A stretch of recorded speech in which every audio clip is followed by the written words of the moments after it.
warahmatullahi wabarakatuh. Kami dari kelompok 2 akan menjelaskan tentang register dengan nama anggota sebagai berikut. 1. April Setiawan dengan NIM 2010110030. Dan saya Hendra Wahyu Duha dengan NIM 201011110031.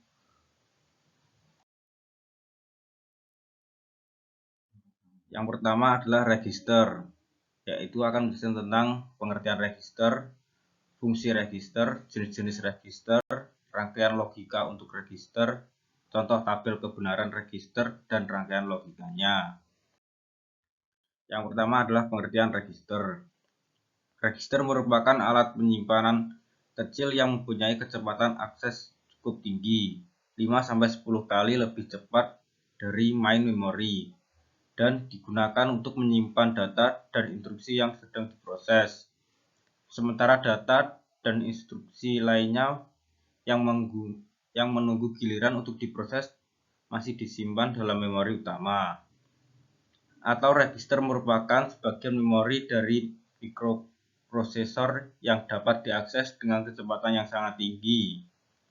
Dalam melakukan pekerjaannya, mikroprosesor selalu menggunakan register-register sebagai perantaranya. Jadi, register dapat diibaratkan sebagai kaki dan tangannya mikroprosesor. Yang kedua, ada fungsi register.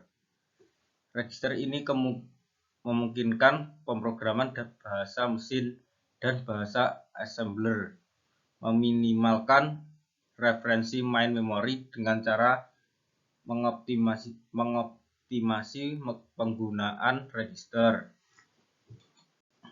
Register ini digunakan oleh unit kontrol untuk mengontrol operasi CPU dan oleh program sistem operasi untuk mengontrol eksekusi program.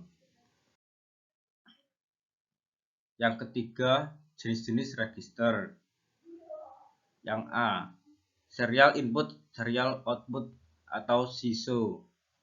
SISO adalah register geser dengan masukkan berurutan, keluaran berurutan.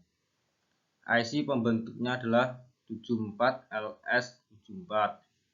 Dengan cara kerja yaitu informasi atau data dimasukkan melalui word in dan akan dikeluarkan jika ada denyut lonceng berlalu dari 1 ke 0.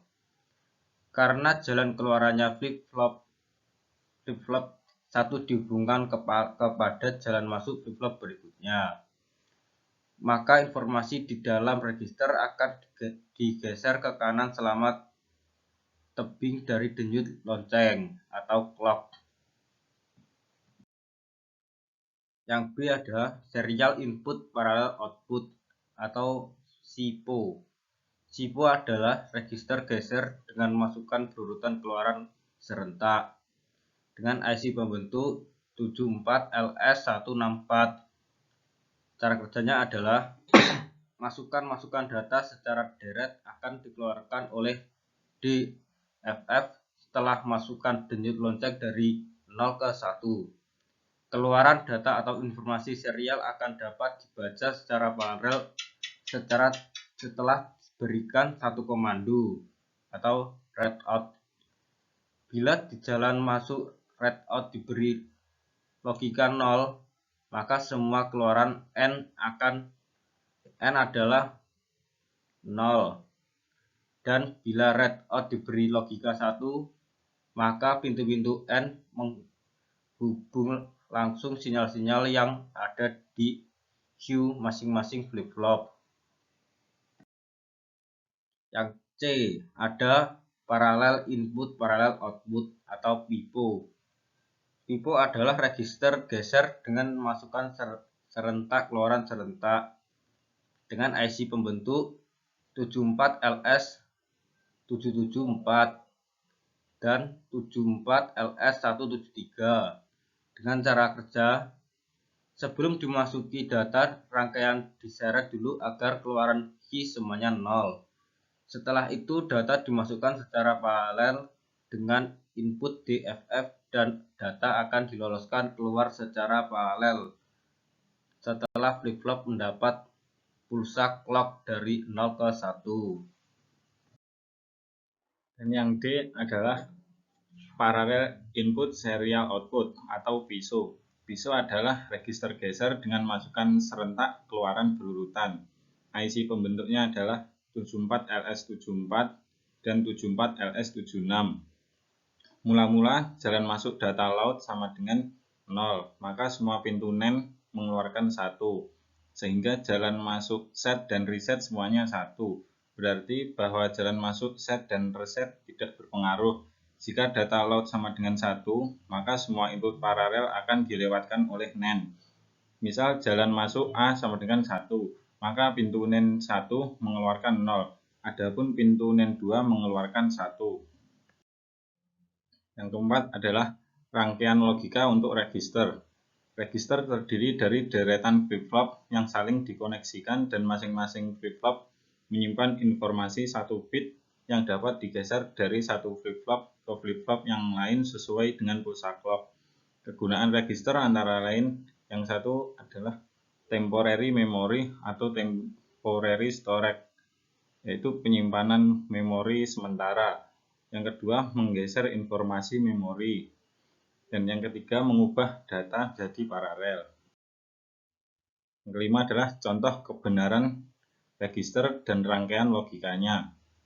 Berikut adalah contoh tabel kebenaran dan rangkaian logika dari serial in parallel out DFF.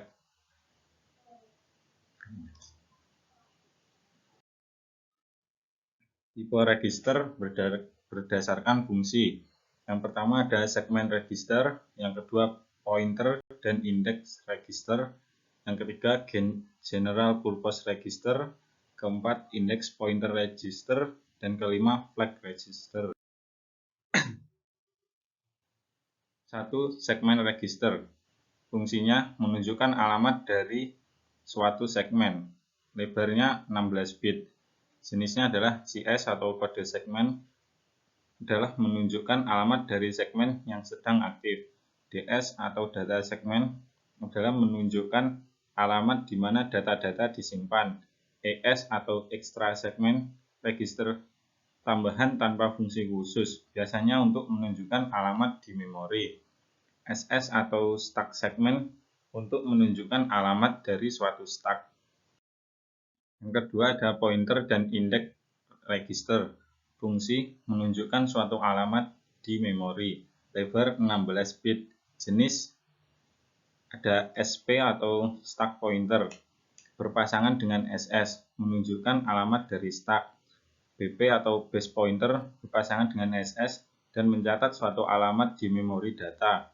SI atau source index dan DI atau data index untuk operasi string dengan mengakses langsung alamat memori yang disimpan di SI dan DI.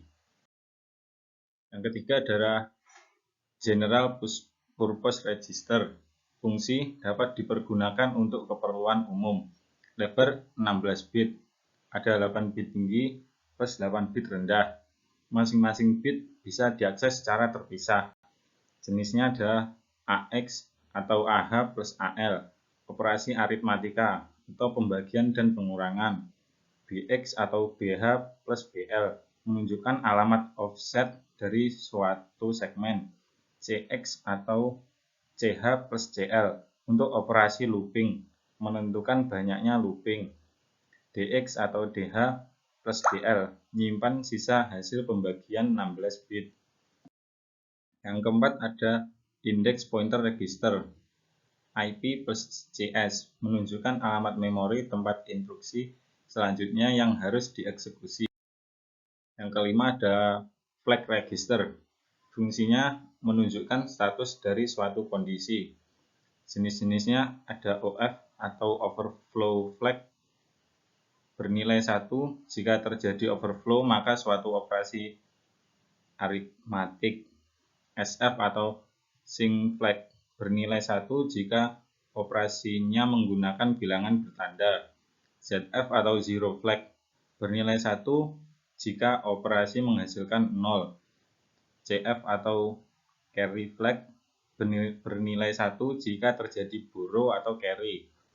PF atau parity flag adalah bernilai 1 jika hasil operasi berupa bilangan genap.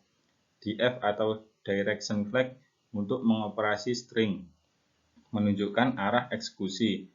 IF atau interrupt flag bernilai 0, maka komputer akan mengabaikan semua interupsi. TF atau trap flag untuk debugging step by step. Ada AF auxiliary flag untuk operasi BCD. NT atau nested task untuk menjaga sinkronisasi dengan interupsi yang terjadi berurutan. IOPL atau input atau output protection level untuk proteksi input atau output. Sekian presentasi dari kelompok 2. Bila ada kurang lebihnya kami mohon maaf. Wabillahi taufik wal hidayah. Wassalamualaikum warahmatullahi wabarakatuh.